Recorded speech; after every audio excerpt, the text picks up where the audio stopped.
Bom dia a todos!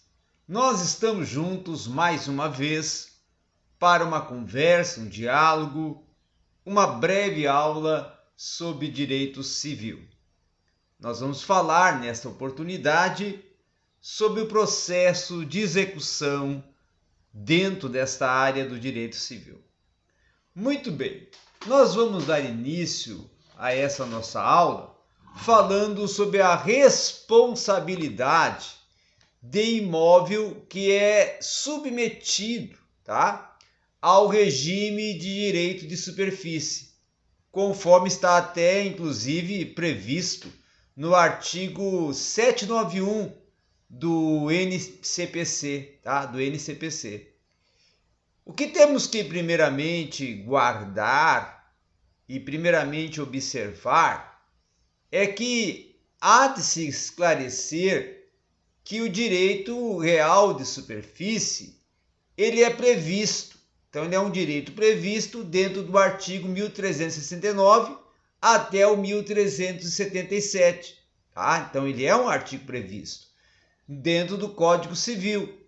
E, claro que sendo um artigo previsto dentro do Código Civil, ele também é uma concessão gratuita ou até onerosa, que automaticamente vai ser atribuída.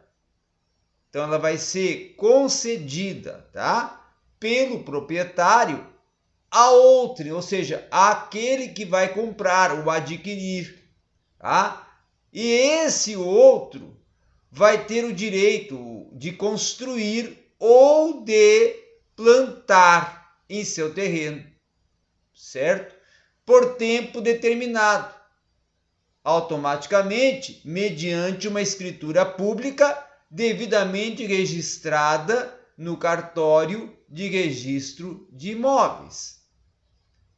Então, o que quer dizer isto?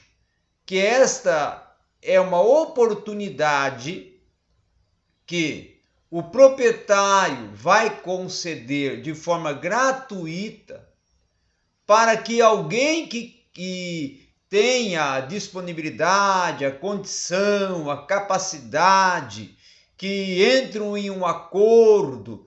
Então, aí o proprietário vai atribuir para esta pessoa, a condição, a oportunidade de utilizar aquele terreno, tendo a condição de construir, tendo a condição de plantar em seu terreno, de dar uma produção, no terreno, uma produção plausível, vai ter ali uma plantação, vai ter ali um resultado e automaticamente ele vai ter também a oportunidade de até estar construindo as instalações que forem preciso nesse terreno.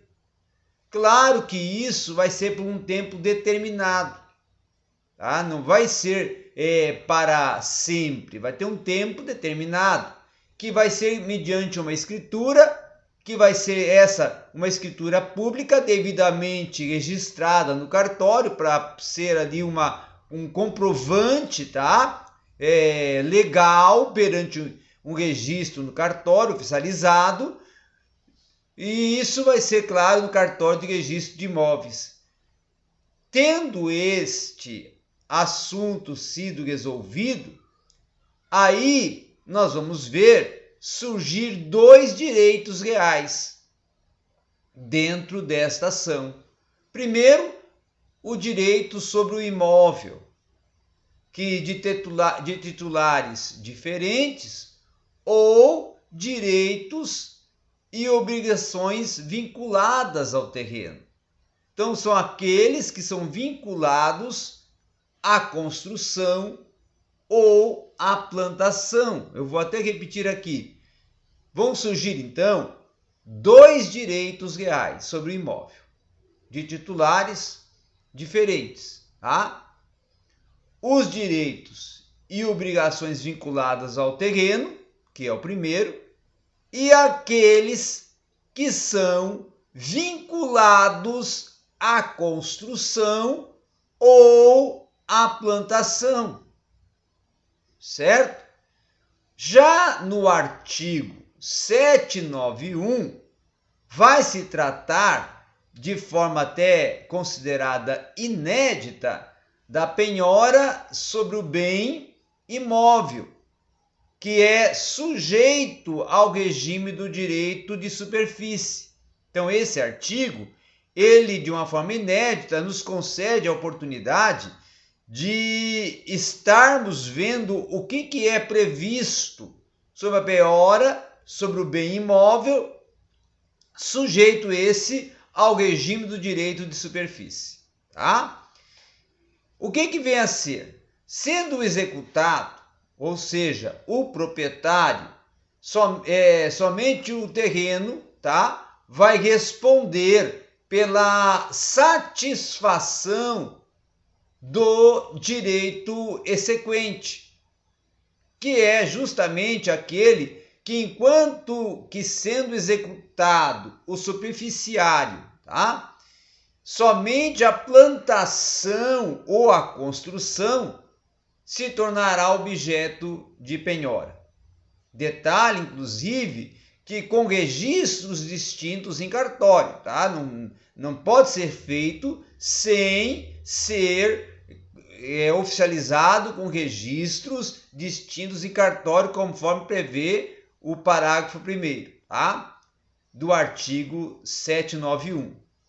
Então, automaticamente, nota-se uma individualização, tá, da responsabilidade patrimonial do proprietário e até do superficiário, estendendo-a, então, por uma analogia que eu quero que você guarde bem o que eu vou falar agora, que é importante. Essa analogia, ela é denominada a efiteuse. O que é uma efiteuse? É uma concessão de uso especial para fins de moradia e a concessão de direito real de uso, conforme prevê o parágrafo 2º do artigo 791. Então, o que vem a ser uma efiteuse? Uma concessão de uso especial, tá? Que ela é prevista para fins de moradia e é uma concessão de direito real de uso, conforme inclusive está previsto no parágrafo 2º do artigo 791. Tá? Agora, nós já vamos entrar na defesa do executado. Como que será procedida a defesa do executado? Tá? O executado, primeiramente, ele terá direito de defender-se em qualquer tipo de execução. Tá? No caso de um cumprimento de sentença, a defesa irá se fazer mediante uma impugnação à execução. Então, no artigo 525 do NCPC, no caso até de uma execução de título extrajudicial, a execução ela vai se fazer por meio de um embargo. Embargos à execução, conforme estão previstos no artigo 914 até lá o 920, tá? Do núcleo civil de processo civil, do núcleo comum de processo civil. Então, existem outras formas, melhor dizendo, de se defender da execução, tá? Como por meio de ações autônomas, que são as defesas heterotópicas, tá? Guarde bem esta defesas heterotópicas ou defesas por meio de exceção de pré-executividade. Até vou repetir aqui que é importante. Tá? Existem, então, outras formas de se defender na execução, como por meio de ações autônomas, as defesas heterotópicas ou por meio de exceção de pré-executividade, tá? Agora, vamos tratar sobre os embargos à execução. Primeiro que você tem que guardar, e nós vamos tratar sobre os conceitos e requisitos. E sempre que se trata de conceito, é preciso se dar uma devida atenção. Primeiramente, os embargos à execução são verdadeiras ações de conhecimento, tá? Então, se torna o embargo de execução, propriamente dito, uma ação de conhecimento incidental. Uma ação de conhecimento incidental, que vai ser aquela que ocorre no curso da execução. Portanto, a sua petição inicial, ela vai ser aquela que irá seguir os requisitos previstos no artigo 319 a 320 do NCPC. Então, a competência para se julgar os embargos vai ser a mesma do órgão de ação de execução, conforme está previsto no artigo 61 do NCPC, que é caso de competência funcional. Quando, por exemplo, houver bens do executado em outra comarca, vai se dever observar o disposto no artigo 914, lá do parágrafo 2º do NCPC, que é a execução por carta. Tá? Vamos repetir, então, esse parágrafo aqui. Primeiramente, lembrando que os embargos à execução são verdadeira ação de conhecimento. Tá? A ação de conhecimento incidental. Certamente é uma ação no curso da execução. Então, portanto, essa petição inicial, ela vai seguir os requisitos previstos nos artigos 319 e 320 do NCPC. A competência para julgar os embargos vai ser a mesma do órgão da ação da execução, conforme está previsto também no artigo 61 do NCPC. E, claro, vai ser um caso de uma competência funcional, aquela competência que irá ocorrer quando houver bens do executado em outra comarca. Vai, claro, observar-se o disposto no artigo 914, parágrafo 2º do NCPC, tá? Que é a denominada execução por carta. Agora, vamos prosseguindo e vamos tratar sobre o executado, que passa a ser denominado embargante, e o exequente, que passa a ser denominado embargado, tá? Via de regra, será o executado o legitimado ativo, ou seja, embargante, tá? Para o oferecimento dos devidos embargos. Mas pode até ser os legitimados ativos qualquer responsável patrimonial, conforme está lá no artigo 790 do NCPC. Então, não vai caber a intervenção de terceiros nos embargos, exceto a assistência. Por ser uma ação própria, vai se dever atribuir um devido valor de causa. Nesse caso os embargos alcancem todo o crédito da execução, o valor da causa dos embargos será o mesmo da execução. Caso alcance apenas parte dele, já o valor da causa será apenas essa parcialidade. Importante notar também que caso se alegue excesso de execução, como se nós vamos tratar adiante, o valor da causa será apontado pelo embargante como sendo correto. Eu vou até fazer aqui uma reprise, uma rememorização nesse assunto.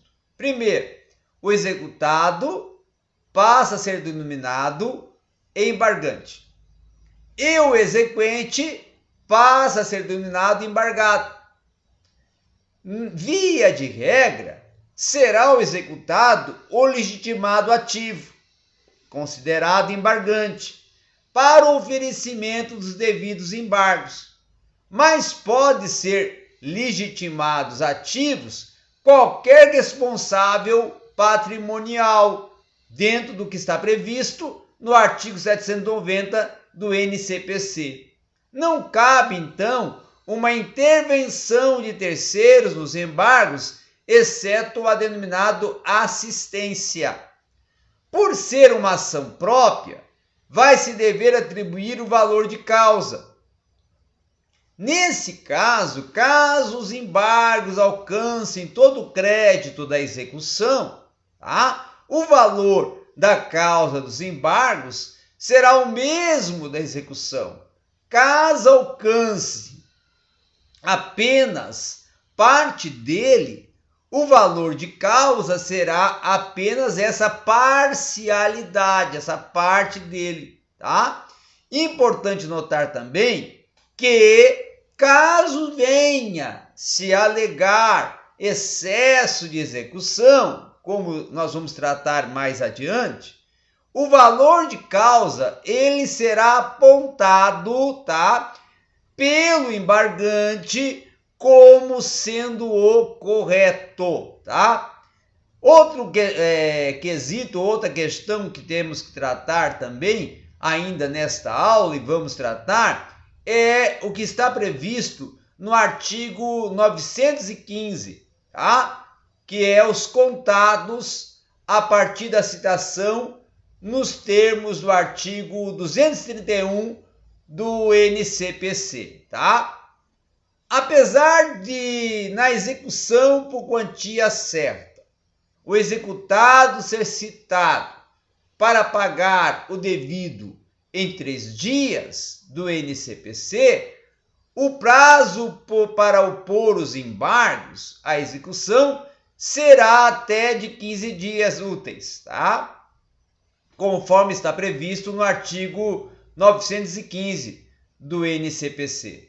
Então, quando houver mais de um embargado, o prazo para oferecer embargos vai se contar da juntada de cada comprovante de citação, salvo se tratar de cônjuges ou companheiros, quando será contada da juntada última, ou do último colhimento de documentos, No artigo que está previsto, inclusive, no artigo 915 do NCPC, no parágrafo 1º. Também vai continuar não aplicando aos embargos o dobro de prazo para o litisconsort, com advogados diferentes.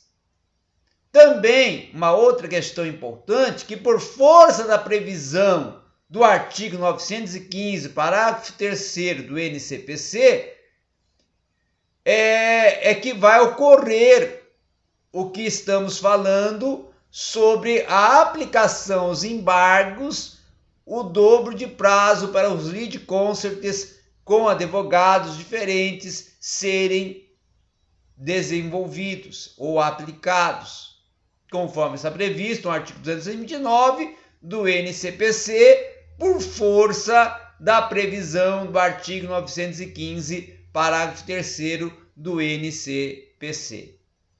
Lembrando, guarde bem, que a citação na execução agora no NCPC é feita por correio e não mais por um oficial de justiça, Então não vai ser mais feito no oficial de justiça, você vai ter que enviar ela pelo correio. Todavia, quando a citação for por hora certa ou por um edital e o executado não oferecer embargos, será nomeado, nesse caso, um curador especial como representante do executante para tanto. Tá? Então, nesse aspecto é que vai ser concedido essa abertura. Tá? Então, como nós vimos nesta aula de hoje, nós já podemos ver todo um desenvolvimento de como vai ocorrendo as defesas. Tá? Uma outra questão também que eu quero ainda tratar nesta aula para encerrarmos é sobre a dispensa de garantia do juízo e a ausência de efeito suspensivo. Tá? Primeiramente, todavia, preleciona o primeiro parágrafo do artigo 919 que o efeito suspensivo poderá ser concedido excepcionalmente, desde que, a requerimento do embargante, estejam satisfeitos os requisitos para a concessão de uma tutela provisória, que é denominada a funus bonis iuris periculum immora, ou seja, a relevância do fundamento dos embargos e o fundado receio de dano de caso não haja suspensão da execução. Tá? Então essa seria a tradução da frase ou da expressão em latim funis bonis iuris e periculum immora. Tá? E esteja essa execução, nesse caso que estamos tratando, ela garantida por penhora ou depósito ou caução. Tá? Obviamente que se o efeito suspensivo for apenas parcial, a execução será em parte suspensa, como está previsto no artigo 919, no seu parágrafo 3º, tá? E outra questão também que eu quero que se guarde aqui para nós encerrarmos é que, todavia, mesmo que se tenha efeito suspensivo, tá? Poderá a execução seguir quando o exequente garantir o juízo, ou seja, a aplicação analógica do artigo 525, parágrafo 10 do NCPC. Por fim, vale nós ressaltarmos aqui também que a nova redação que foi dada ao artigo 5º do artigo em referência, que inclusive acertadamente vai estabelecer que a suspensão não vai impedir a substituição, esse reforço, a redução da penhora, ele não simplesmente apenas a penhora, mas como também vai dispor o velho CPC, uma vez que, obviamente, a primeira penhora já ocorreu, já houve, por ser um requisito, então, essencial para a concessão daquele efeito. Eu vou repetir até novamente esse assunto aqui. Todavia, mesmo que se tenha, que se ocorra, uma atribuição de efeito suspensivo, nesse caso, poderá a execução seguir a quando o exequente garantir o juízo, ou seja, a aplicação analógica do artigo 525, parágrafo 10 do NCPC. Lembrando que se a nova redação dada ao artigo 5º em referência, tá? Acertadamente vai estabelecer que a suspensão não impede a substituição. Tá? Então, o reforço ou a redução da penhora também. E não simplesmente apenas a penhora, como dispunha o velho Código do Processo Civil. Uma vez que, obviamente, a primeira penhora já ocorreu, e por ser o requisito essencial para a concessão deste ou daquele efeito. Ok? Muito bem, Essa foi a nossa aula de hoje, os assuntos que tratamos e abordamos, e na continuidade nós vamos prosseguir a partir da matéria de defesa. Obrigado a todos.